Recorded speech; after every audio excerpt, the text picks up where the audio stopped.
Hello everyone! Today is a new day, new life, new beginning, and new lesson. So our lesson for today is about length of sides of tangent and secant of a circle. So how do we get the length of this unknown variable?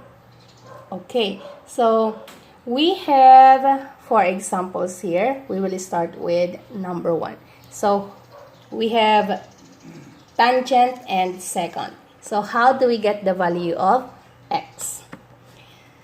Of course, we will use the concept for tangent and secant. So for tangent and secant, it stays here. If a secant and a tangent of a circle are drawn from a point outside the circle, so from this point, then the product of the lengths of the secant, the sum of the lengths of the secant, and its external segment, so this is the external segment, x, equals the square of the length of the tangent, so this one, segment. So how do we equate that? So it's easy. So it states here the square of square of the tangent is equal to the product of the external segment times the sum of the external and the secant. So since the secant and the external, we have already the length 25 given. It's already given, so just put 25. Okay? Then, let's equate. 10 squared is equal to 100 is equal to x times 25 is equal to 25x. Therefore, now we need to isolate x by dividing both sides by 25, the number beside x. So 25, 25. So 25 divided by 25 is equal to 1, so cancel x. 100 divided by 25 is equal to 4. Therefore, our x here is equal to 4. Got it? Okay, so that's very easy. How about our example number 4? The same steps or concept. So let's square x. So x squared is equal to the product of the external. So our external segment of our secant is 9 times the sum of the external and the secant. 9 plus 16. Next, perform the operation. X squared is equal to 9 times 9 plus 16, we have 25. Next, x squared is equal to 9 times 25. We have 225. So how to remove the square here? Simply by putting square root both sides. If you use square root this one, you need to square root this one also. So square root of x squared. Now think of a number that 225 will be perfect. So we have 15 squared. So they are both squared already. So cancel this out. Then x now is equal to 15. Therefore, the answer or the x here is equal to 15. Got it? Okay. Next, we have example number 4. So we will do first example number 4 since they are the same, tangent and secant. So the same step.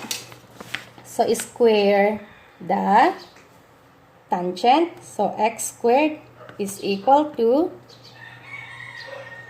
external segment 4 times the sum of the external segment plus the second segment, 6. So x squared is equal to 4 times 6 plus 4, 10. Next, x squared is equal to 4 times 10 is equal to 40. Next, we need to extract the square. So we need to put square root. So now, x squared is equal to, think of the factor of 40 that it is factorable or perfect square. So we have 4 and 10. So square root of x squared is equal to square root of 2 squared. 2 squared is equal to 2 times 2, 4. The same. Times 10. Next, we have square root of x squared is equal to this one. So this is already perfect squared. This is cancelled. This is cancelled. So we have now x is equal to 2. 10 here retains, so square root of 10. Therefore, the value of x in here is 2 square root of 10. Okay? So this is 2 square root of 10. How about 2 second? Okay. In example number 3, this is quite difficult. Why? Because we have the given x here. So how do we solve this? Before we're going to solve this, I'll give you first the concept. Okay, so if 2 seconds intersect or 2 second segment are drawn from a point outside a circle, the product of the length of x plus 5 or the external plus the second segment of 1 second and its external segment is equal to the product of the external segment and the sum of the second and external segment. Okay, to understand well, we're going to equate this. So we have the external x equation solution is here. So we have x multiplied by the sum of x and 5. So x plus 5 equal to the same. So we have 3 times the sum of 3 and 6. 3 plus 6. That's it. So after that, of course, we will do distributive property. Why? Because we have the close and open parentheses. We cannot add the variable x and 5. So x times x, we have x squared plus x times 5 equals 5x is equal to, so 3 plus 6, we have 9. Next, x squared plus 5x is equal to 27. Then after that, if you notice, if we subtract this one, the factor of 27 and 9 is 9 and 3. 9 times 3, 27. But then, if we subtract 9 and 3, the answer is 6. So it cannot be. So to get the value of x, we need to use completing the square. So we have now x squared plus 5x plus blank is equal to 27. How do we get this? Simply, we will get the middle term. So middle term divided by 2 and then squared. Okay, so we have 5 times 5, 25, 2 times 2, 4. So plus 25 over 4 plus 25 over 4. Then after that, we will factor this out, squared. Simply, x plus 5 halves